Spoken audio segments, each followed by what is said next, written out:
This is The Road Show, and I'm your host, David Warren.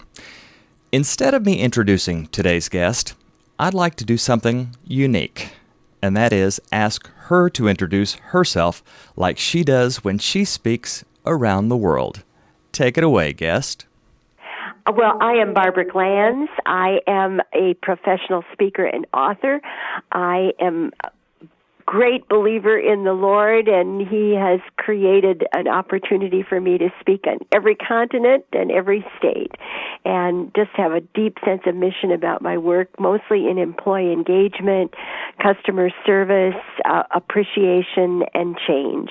And I'm delighted to be here today, David. It's great to have you back, Barbara. And one of the many things that I have learned from having interviewed you is how to properly introduce myself, or actually, better yet, how to respond to the question, what do you do for a living? And you taught us, instead of saying, in my case, well, I work at a Christian radio station, you taught me, and everybody can adapt it to their own career, you taught me to say, hi, I'm David Warren, and what do I do for a living? Well, I inspire and motivate people and demonstrate the truth that with God all things are possible. And I do that through the medium of Christian radio. What do you think of that, Barbara? I love it. That's wonderful, David. So, we are not our job. You know, I believe God has given each of us very, very special gifts.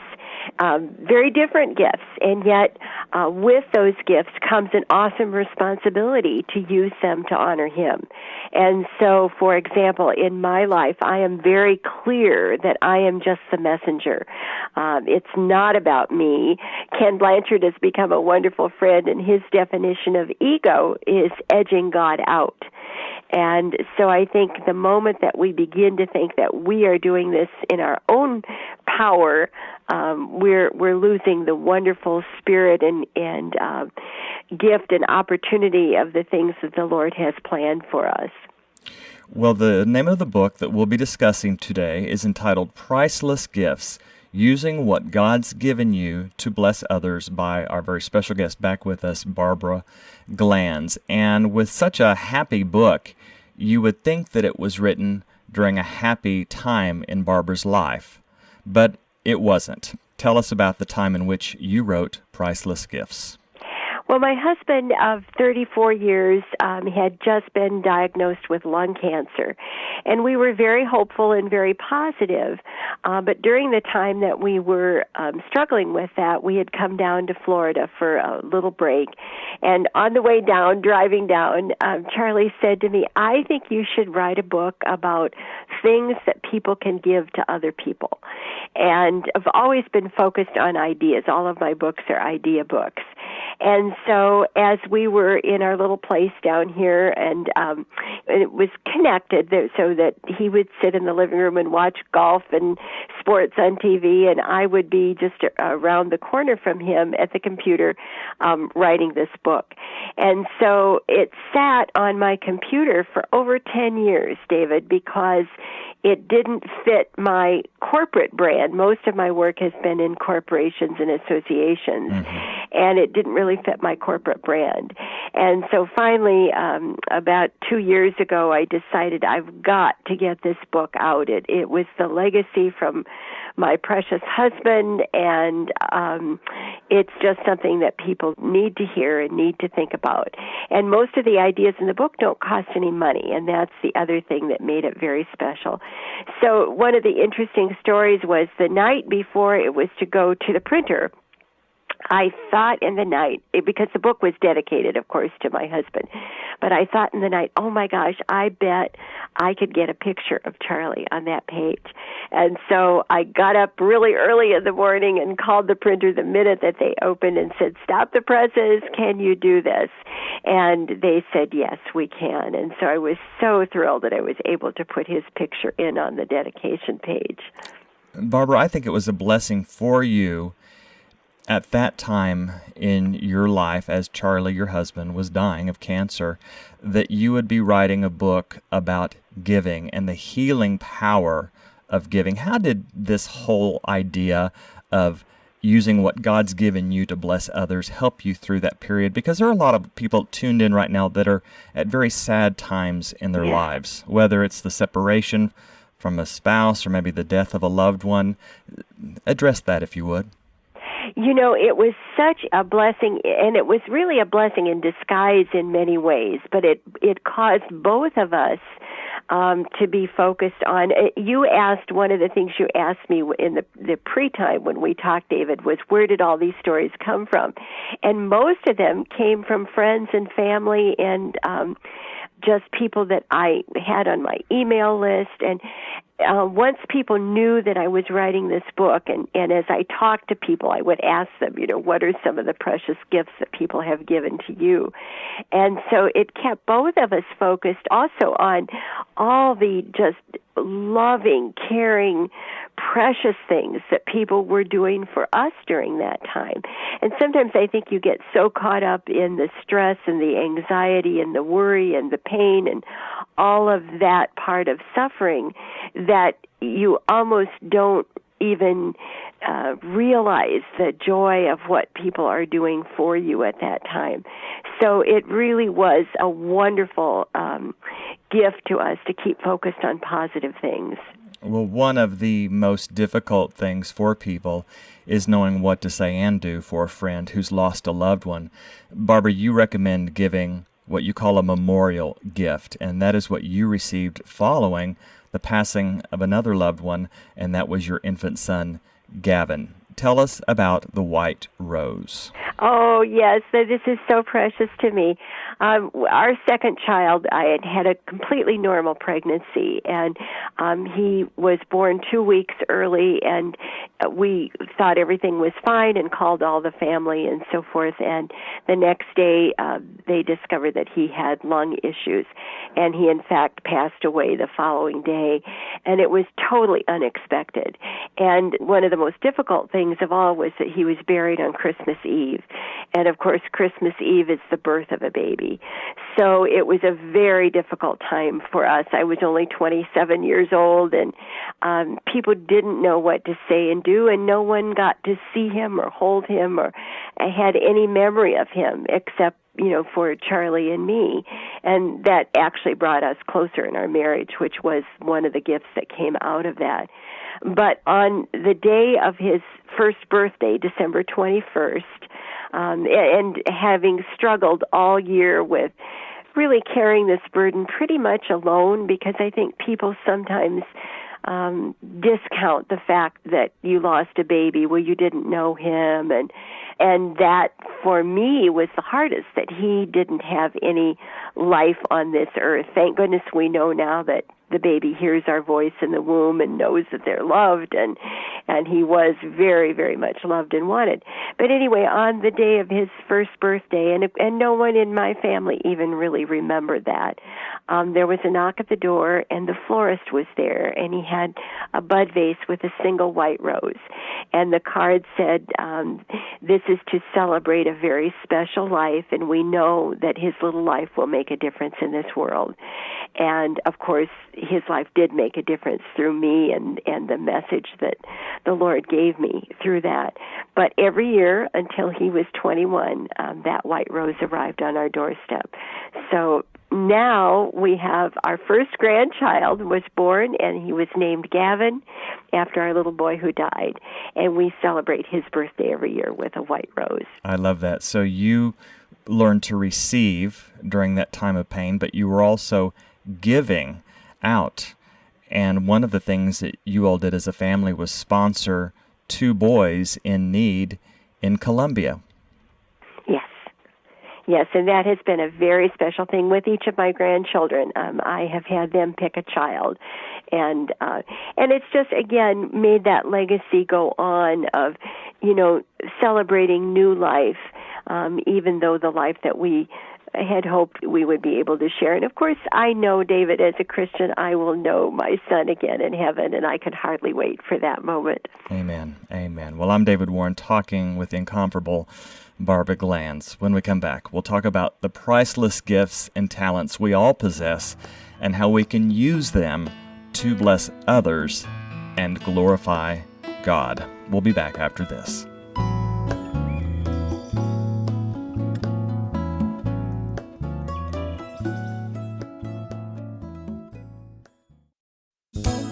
I'm Karen Jensen Salisbury, one of the hosts you hear on the Oasis Network Roadshow. For 35 years, this 1 hour of the day has inspired and motivated you, our listeners, with thousands of stories of people whose lives demonstrate the truth that with God, all things are possible. It's an hour that you should make a part of your day, Monday through Friday, starting at 1 p.m. Eastern, 12 noon Central. The Roadshow, an Oasis Network presentation. Well, on today's program, Barbara Glanz is back with us, and we're talking about using what God's given each of us to bless others. And Barbara, as I had you tell the story about a dear friend, I would have to assume it was a friend who was giving you that white rose every year after the passing of your infant son. We're wanting to spark people's creativity to be a blessing to others. So as you hear stories today, listeners, jot them down and replicate them, because we want this to just keep multiplying, Barbara.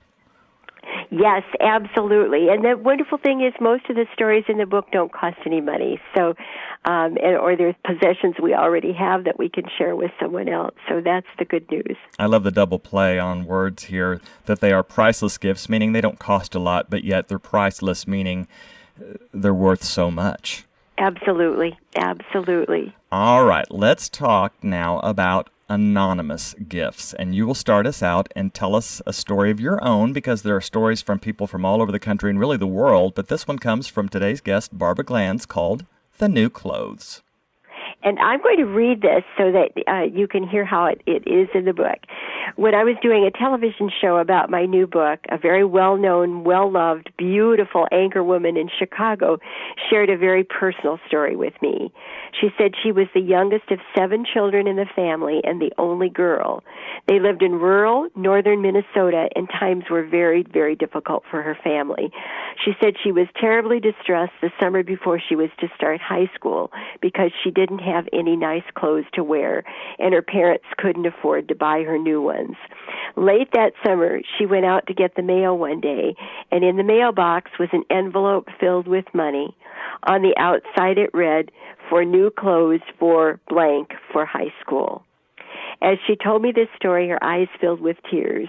Even after all these years, she has never forgotten the generosity of her unknown benefactor. That anonymous act completely changed the way she felt about beginning a new school.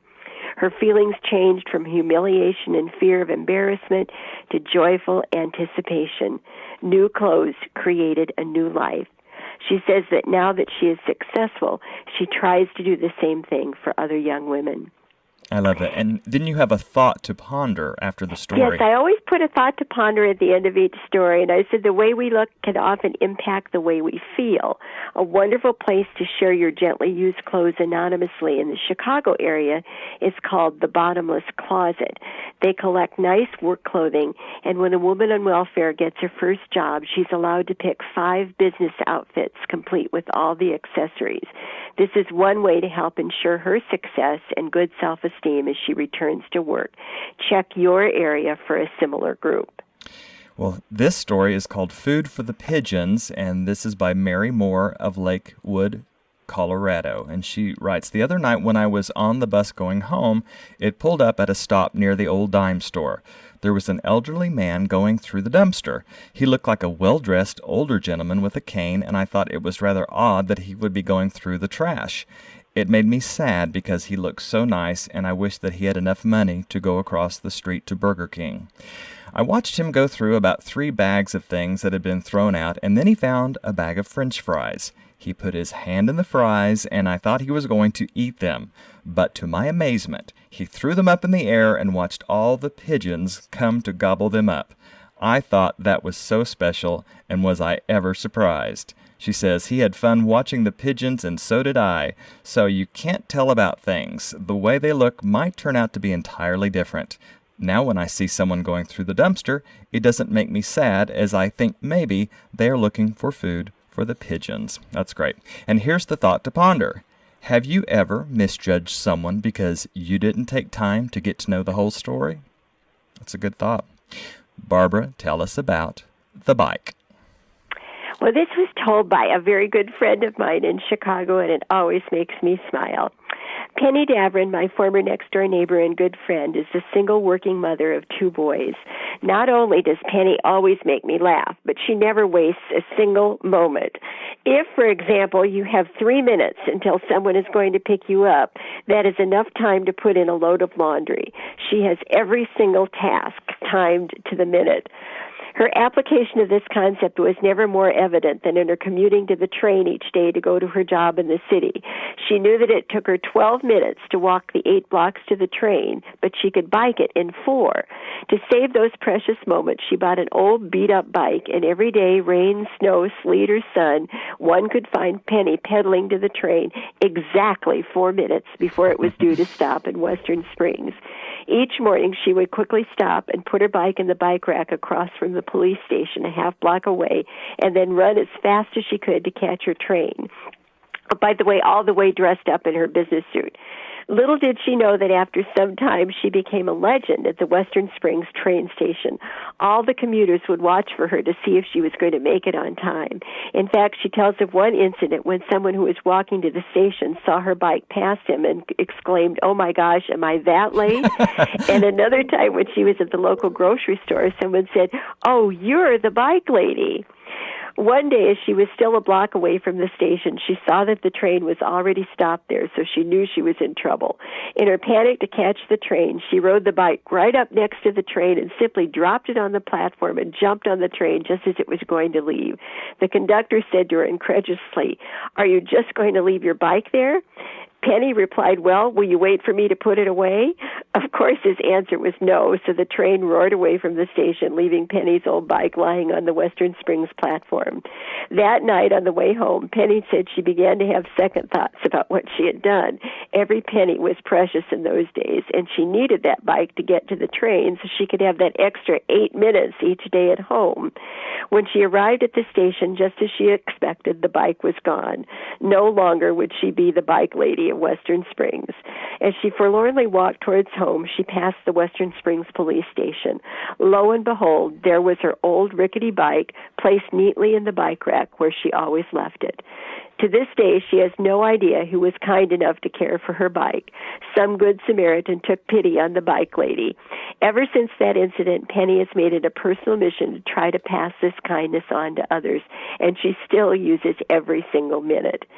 And the thought to ponder is, why not do an anonymous good deed this very day? I love that. This must have been so inspiring when you were receiving all these stories, and what a tough process to narrow them down for the book. Well, you can tell it's a really fat book, David, so I had a lot of trouble narrowing them down. Well, you know, it's funny because as I was preparing for the program, I emailed you and I said, "Barbara, we're going to have to do a 2-part series on this book. There are just too many great stories to get this in one road show." So thank you for saying yes, and that will be coming to an Oasis station near you at some time in the future, part 2 that is. But what a great time we're having on part 1 today, talking about priceless gifts, using what God's given us to bless others. And before we go to break, I'd like to read a story from the section, Gifts of Love and Support. And this is called The Turnaround, and this comes from Nancy Coey from Raleigh, North Carolina. And Nancy writes, "A lady named Lena made a big difference in my life. Here's how it happened. We had been living in the D.C. area for all of 2 weeks when we were invited to a neighborhood get-together. A lady asks, 'Well, how do you like it here so far?' I'm feeling lonesome and overwhelmed and decide to tell the truth, to take a risk. So I open my heart to a stranger and tell this story." And Nancy says, "When I was growing up, Aunt Helen and Aunt Marcy would come for Thanksgiving and Christmas, and they would always bring Russell Stover candy.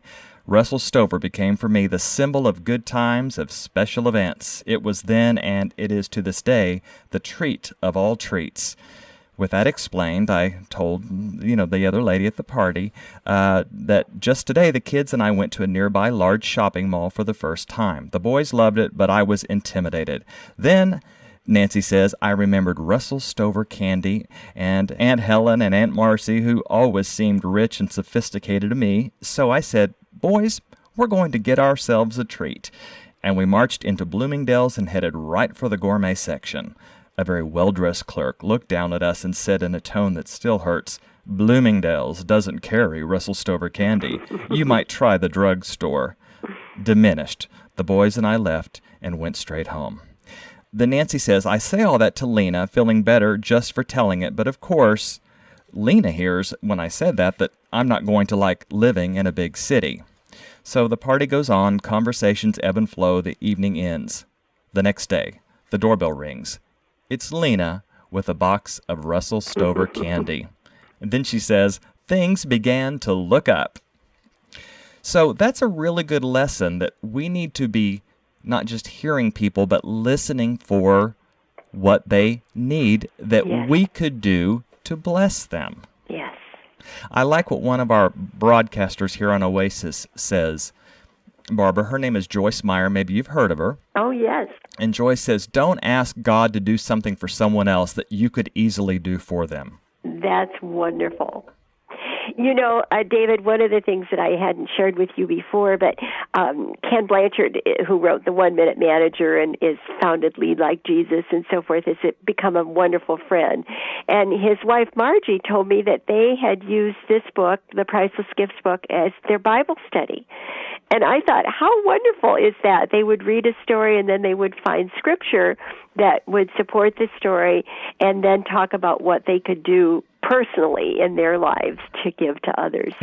I was thrilled with that. It's a great idea. The name of the book, Priceless Gifts, Using What God's Given You to Bless Others, by today's special guest, Barbara Glanz, and it's available through her website, barbaraglanz.com, and that is spelled B-A-R-B-A-R-A, Glanz, G-L-A-N-Z.com,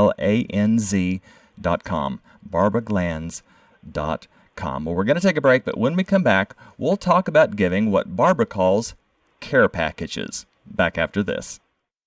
I'm David Warren here with some exciting news for Oasis listeners. We have a new mobile device app. It's free, easy to download, and lets you enjoy our refreshing music and talk everywhere you go. If you have an Android cell phone, go to the Google Play Store.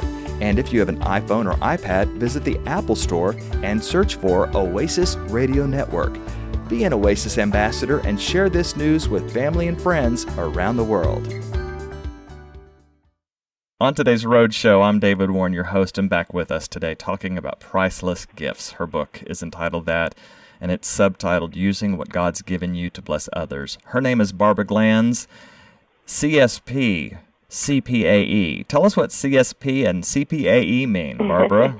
Well, CSP is Certified Speaking Professional. There are about 700 of us in the world. It's a 5-year designation. And CPAE is the Speaker Hall of Fame. And there are only about 110 worldwide and very few women.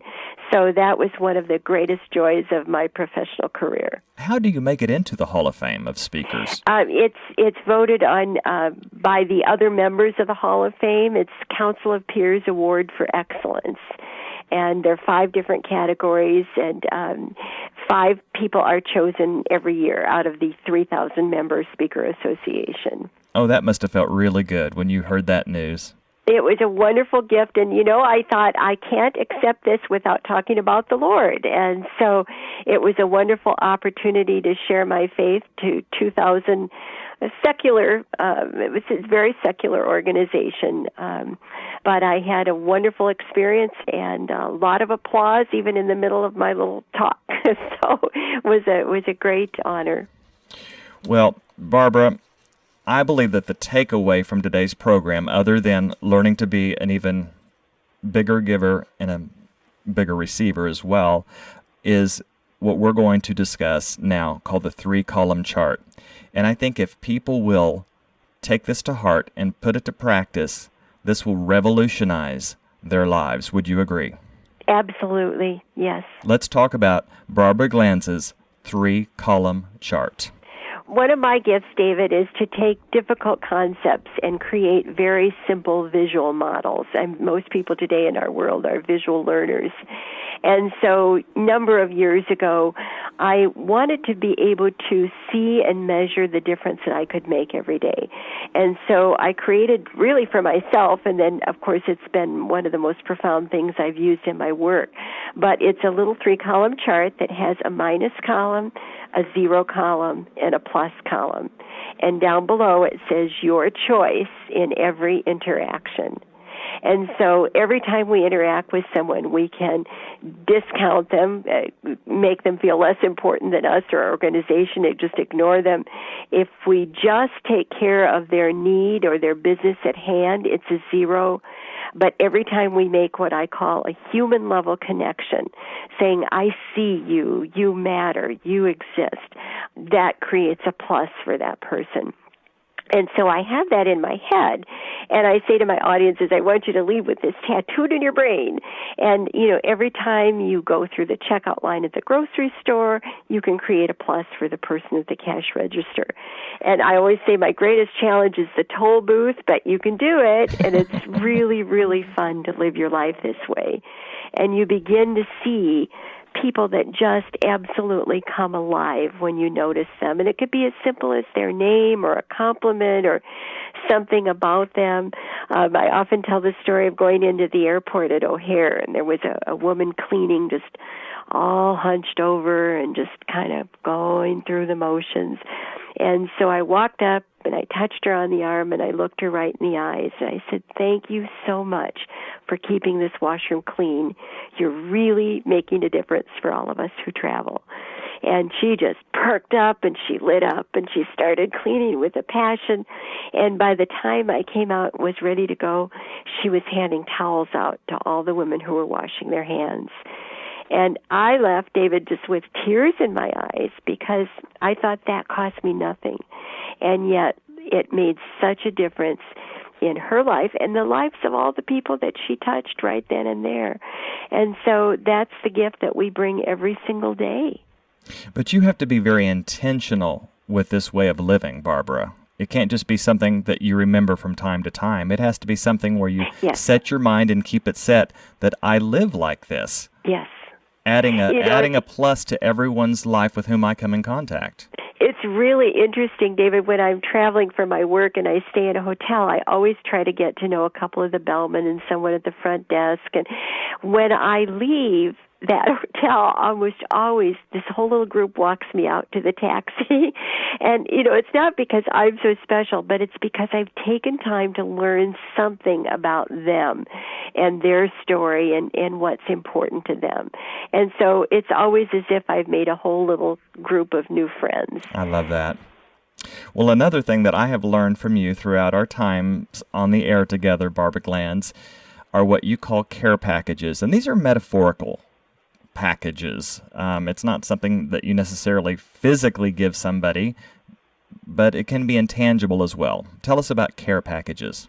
Well, I first of all use the metaphor of care packages, which, we all remember or have heard about care packages from World War II and how we sent packages of food and clothing to the victims of the war. And then we talk about care packages to your children when they're in college. And, we send care packages literally to other people. But I also feel like when we reach out to someone and say, like I did with the lady in the washroom, I really was giving her a care package to say, you matter, you count for something. And that's the way that we can exemplify the idea of a care package. I also use CARE as the acronym of the elements of what I call a spirited workplace. So the C is creative communication. The A is atmosphere. What does it feel like in your workplace? The second part of A is appreciation for all. The R is respect. How are people treated? Second part of R is reason for being or sense of purpose. The E is empathy, walking in the other person's shoes, and the final E is enthusiasm. And what I love about enthusiasm, and my personal motto is spreading contagious enthusiasm, but the root words of enthusiasm are entheos, ever from God, something bigger than any of us. Amen. Well, you learned the power of not only giving care packages throughout your life, but also as a young girl, the power of receiving care packages from others. Tell us about the story that you call the dog bite. Well, when I couldn't tell this story until just the last 3 years or so because it was just difficult for me. So one of my speaker friends said, well, why don't you tell it? The first time or two I told it in the first person, I couldn't get through without getting teary. So they said, why don't you just tell it in the third person and then surprise them at the end? And it was hard for me because I thought, oh my gosh, I'm lying to my audiences. But it was so powerful and so dramatic to do it that way. That's how I have done it. I grew up in a very small town in Iowa, and there were 4 children in the family. I was the oldest. We didn't have a lot of money. My dad was postmaster. And all the time I was growing up, I kept hearing my mom wishing she could go visit a favorite uncle out in Wyoming. So when I was 5, my mom's birthday and my birthday were just 2 weeks apart. My dad surprised us with 2 train tickets to go out to see this uncle in Wyoming. So it was the biggest thing in my life. He stayed home with the other children, and my mom and I got on the train. The very first thing the uncle showed us was his brand new pointer hunting dog. And the dog had papers. It was a champion. He was thrilled with taking it hunting and so forth. Well, evidently the dog didn't like me very much because I was little and cute and about the same size as the dog, and he had been getting all this attention, and now here I came. So the second day that we were there, the dog lunged at me, bit me in the head, and almost tore my whole scalp off. And they got me right away to an emergency room, but in those days they didn't have some of the medications they have today, and for some reason they felt like they couldn't give me it because it was so close to the brain. They couldn't give me anything for the pain. So they literally did hundreds of stitches without being able to give me anything. So 3 days later, I began running 105 to 107 degree fever, and of course it was infected, and they rushed my dad out. They told my folks they didn't think that I could live. And of course I did live, but I literally was a freak, and I had big hunks of scar tissue that stuck out all over my head. So the next 2 summers, my parents decided to take me to Mayo Clinic in Rochester, Minnesota, to see if they could do anything to help me, because they had told my folks if I did live, I would never look normal. And they didn't allow any pictures to be taken of me during that time, so I've never even seen how bad I looked. But anyway, when we got to Mayo Clinic, they tried to create sort of a family experience. And so they didn't keep the children overnight in the hospital unless they just absolutely had to. And what they did was they assigned a driver to the family, and my mom and I were there for 7 to 8 weeks at a time.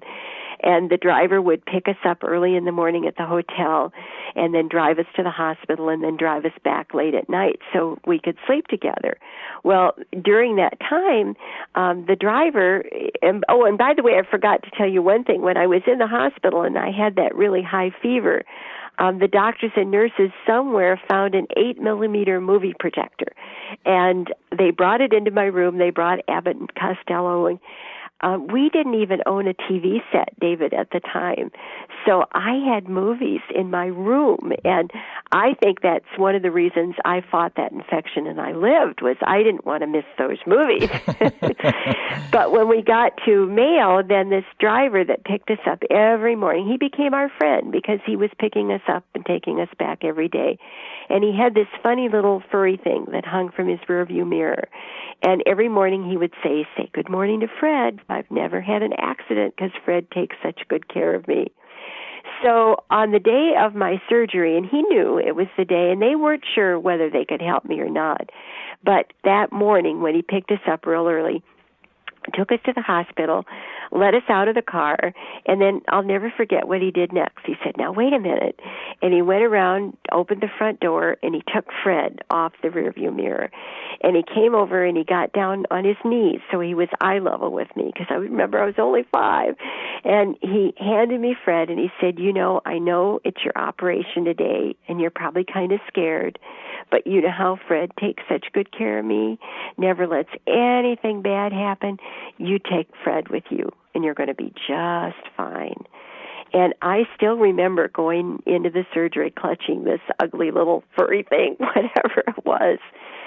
So the doctor who did my plastic surgery was the best-known plastic surgeon in the world at the time. And so you can imagine how busy he was, because they only get the worst of the worst at Mayo Clinic. And when he would change my bandages, and I would have to have them changed, every few days over all that period of weeks, he would never let the nurses do it. He would always bring me in, sit me on his table, and tell me all about his children, and ask me lots of questions. And as he changed the bandages, and they were cloth in those days, he would somehow tear the ends of every one and tie little bows all over my head. And so I just thought I was so pretty. And so, I think about all of those they were really little things that people did, but they absolutely changed. I have not a single bad memory. All my memories of that entire experience are positive, and all because of just little things that other people did. And so I think about that every day, that is the gift we have to bring every day. We don't know when the little kind, caring thing we do for someone could make a difference in their whole lives.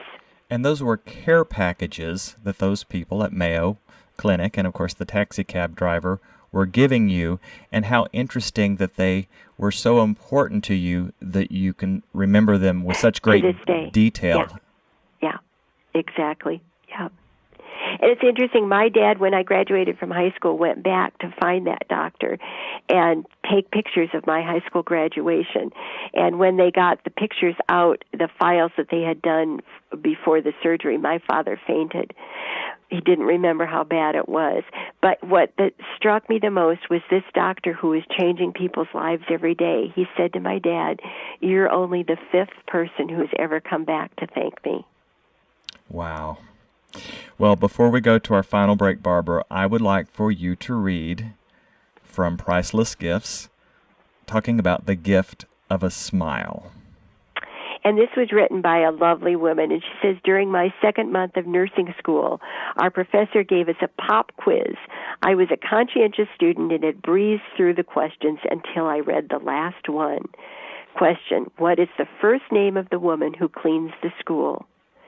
Surely this was some kind of joke. I had seen the cleaning woman several times. She was tall, dark-haired, and in her 50s, but how in the world would I know her name? I handed in my paper, leaving the last question blank. Just before class ended, one student asked if the last question would count toward our grade. Absolutely, said the professor.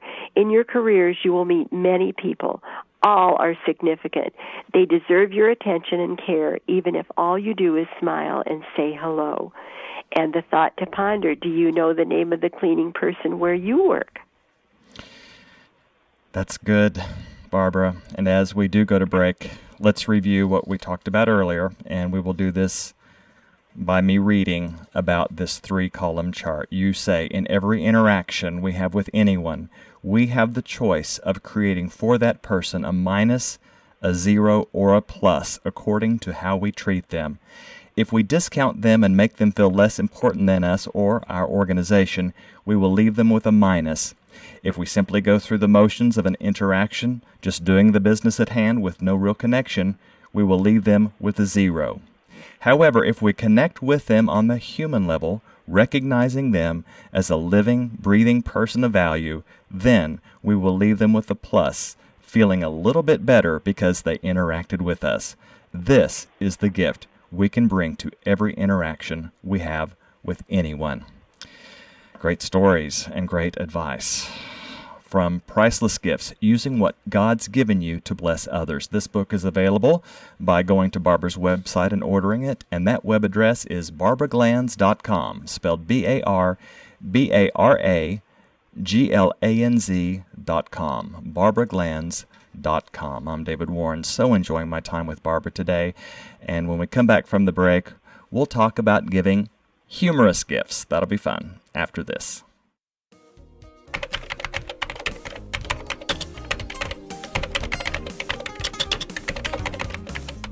I'm David Warren, Program Director at Oasis Radio Network and one of the hosts of this podcast. All of our hosts enjoy hearing from you, our listening family, so drop us a note. Our email address is roadshow@oasisnetwork.org. Be sure to subscribe to the podcast and you'll receive new episodes on your mobile devices.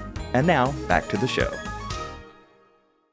On today's program, we are learning how to use what God's given us to bless others. I'm David Warren here with Barbara Glanz, and this is part one of a two-part series. We'll be talking about her book, Priceless Gifts. And I know that your goal for this book, Barbara, is to, what you say, whack the thinking of every reader and, in this case, listener of the Roadshow to do two things.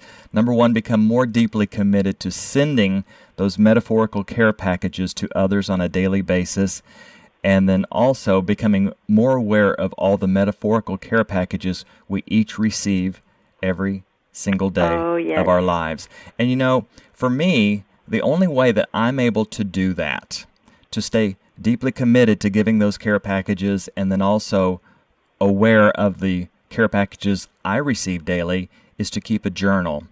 And Barbara, I have a section in my journal where I do what's called outreaches, or in this case, I could call it care packages, where I give away 5 care packages each day. And that keeps me accountable. And I also have a gratitude section where I write down 5 things for which I'm grateful for that day or in that day. And so that also keeps me accountable. So this has to be a very conscious effort on our part to be giving and receiving. What a wonderful way to keep track of that, David. I keep a blessings journal, and similar thing at the end of every day, write down several blessings that have occurred that just keeps me focused. And then one of the ideas that I share when I speak on the simple truths of appreciation and how each person can make a difference is I suggest to people that they put 5 pennies in their right-hand pocket when they get up in the morning. And every time they thank somebody, they move a penny to their left-hand pocket. And they don't go home at night till all 5 pennies are in that other pocket. And it's a wonderful thing to do with your family. And then at dinner that night, you share, what you did for each of your 5 pennies. I love that idea. And you say that these are not random acts of kindness, but intentional acts of caring. And I love that. That is such a great line. I want to read that again. These are not random acts of kindness, but intentional acts of caring. So whether you do like I, David Warren, do and keep track in a journal, or you put 5 pennies in the left pocket and make sure you're moving those 5 pennies to the right pocket by the end of the day, we all need to be conscious of reaching out to others and adding to that plus column as we discussed earlier. And I'm sure God just smiles in a huge way every time we do one of those things. So, well, speaking of smiling, let's talk about humorous gifts. Tell us about them. Well, this is kind of the introduction to that chapter, and so I'll just read what I said here because I love this. We are often so serious in our giving that it takes all the fun away. Sister Anne Bryan Smolin, in her book, Jiggle Your Heart and Tickle Your Soul, says, "There's nothing like a good laugh that tickles our very souls. Laughter is an activity of the heart. We scrunch our souls with negativity and a lack of enthusiasm. Laughter smooths them out." She goes on to say, research indicates that an infant laughs when she is 10 weeks old. At 16 weeks, an infant laughs almost every hour. When a child is 4 years old, he laughs almost every 4 minutes, unless we interfere with the child experiencing joy. How often do you laugh a day? The average child laughs hundreds of times a day. The average adult laughs a dozen times a day. We need to find those lost laughs. And then I write, just as grief and anger can suppress the immune system, laughter can strengthen it. Laughter creates a unique physiological state with changes in the immune system opposite to those caused by stress. It lowers blood pressure, wards off colds, stifles the flu, helps you sleep better, lose weight, and it's good for the soul. So here are some fun ideas you can use to remember others. All right, here's one of the 2 that we'll read before we say goodbye. Mine is called Roscoe G. Simpson, and this comes from Brian Bowerly, who lives in Thailand, and he's also known as Uncle Brian. And he writes, "One Christmas, my big sis and her family came back to Iowa to share the usual extended family holiday. My older sister and I have a history I was the ultimate obnoxious little brother, spending a great deal of time, thought, and energy into finding a way to torment and embarrass her. She was the ultimate foil that reacted to each prank in a way that gave me the greatest satisfaction. I knew I had mastered the art of driving my sister crazy. In fact, this history we shared had become a part of family legend, with her children often asking to hear Uncle Brian's stories, most involving some form of tormenting their mother. Well, one of the family tales involved a car trip to Colorado, during which I bugged my sister with constant repetition of a very stupid song about Farmer Alf. Happy anniversary, Farmer Alf, to thee. I repeated the song endlessly until I only had to hum or even slightly mouth the words to make my sister hysterical and myself utterly delighted. Well, it was out of this myth that I created a conspiracy with my nephew Garrett and nieces Aaron and Gretchen to join me in again driving their mother crazy with a new ditty about Roscoe G. Simpson coming to town. The Roscoe G. Simpson song was a roaring success and added great fun to our family holiday. But I explained to the kids that it would really work best in the confines of their small car on the road trip back home. What a fitting legacy from the ultimate obnoxious little brother. 8 full hours of Roscoe G. Simpson, he's a-comin' to our town. After a wonderfully chaotic ride back with Mother, reacting this time with good-natured annoyance that made everyone laugh, they arrived home to an extra special Christmas surprise from Uncle Bry, a small cockapoo puppy with a card attached that said, "Hello, my name is Roscoe G. Simpson." Roscoe became a much-loved family member for the next 14 years. What a final fitting legacy for the ultimate obnoxious little brother. And then the thought to ponder is, think of a gift you can give that creates a family legend. With a little creativity, foreshadowing, and a lot of fun, you can give a gift whose memory lasts through generations. Barbara, as we close today, tell us, it's your own story in this case, tell us about the plate. Well, one of our favorite family memories was a running gag between my husband and my grandmother. When they first met, they always enjoyed good-humored political discussions. My grandmother was a dyed-in-the-wool Republican who would never think of voting any other way, regardless of the circumstances. Charlie liked to consider himself an independent, and that drove my grandmother crazy. He loved to tease her during their discussions. On our honeymoon, we went to Washington, D.C. We even stayed at one of the honeymoon resorts in the Pocono Mountains advertised in Brides magazine. While we were there, Charlie decided to buy my grandmother a very special souvenir, a plate with a picture of John F. Kennedy, a Democrat, of course, on it. It was such fun to watch her, the staunch Republican, open that silly present. Of course, she pretended to be offended, just what Charlie wanted. For the next 7 or 8 years, on their birthdays and Christmas, that plate went back and forth between Charlie and my grandmother, always disguised in the wrapping so that the receiver thought he or she was getting something else, sometimes in huge boxes, sometimes inside something else, sometimes beautifully wrapped, and other times in newspaper. What fun they had with that gift until it finally got broken in the mail. And the thought to ponder, think of fun gifts that you can start as family traditions in your home. We all need more laughs in this stress-filled world. That is so true, Barbara. Well, we're almost to the end of our time, but before we go, I'd like to use some moments to talk about your newly designed website and how it spreads contagious enthusiasm. And I think of people who are having a tough day at work or even at home, and they go to the computer, type in barbaraglanz.com, Barbara, B-A-R-B-A-R-A, Glanz, G-L-A-N-Z.com, and they're going to have some enthusiasm that will be very contagious come over that screen. Well, thank you. You know, there's a quotation at the top of every page. I love beautiful quotations. There are all kinds of articles you can use in your company newsletters. There is an idea archive of an idea of the month, many, many ideas, just like we talked about from the book. And so I hope it will bless you in some way. All right, that web address again, and that's where you can get the book Priceless Gifts, Using What God's Given You to Bless Others, from which we've read many stories today. BarbaraGlanz.com, BarbaraGlanz.com. And Barbara, people can also sign up for your e-newsletter, and I am one of those many people, and you give quotations of the month, and I thought I would read a few before we say goodbye.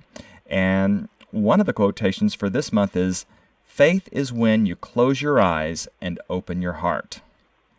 And I really like this one. "More people are amazed at our silence than offended by our words." That'll preach, by the way, Barbara. Yes, it does. Oh, let's have one more. And what's interesting is this is what is on your voicemail when you call Barbara and she's not at home. This is what you will hear her say within her message. It's a quote by Martin Luther. "Even if I knew that tomorrow the world would go to pieces, I would still plant my apple tree." Well, Barbara Glanz, thank you so much for your time and the gift that you've given us, talking about how we can use our gifts and talents to bless others. Well, this has been part 1. Part 2 coming to an Oasis radio station near you. Barbara, anything you'd like to say before we go? Well, David, I just want to say thank you for using your gifts to bless so many other people. Thank you, Barbara. For Barbara Glanz, I'm David Warren, and it's been another great road show.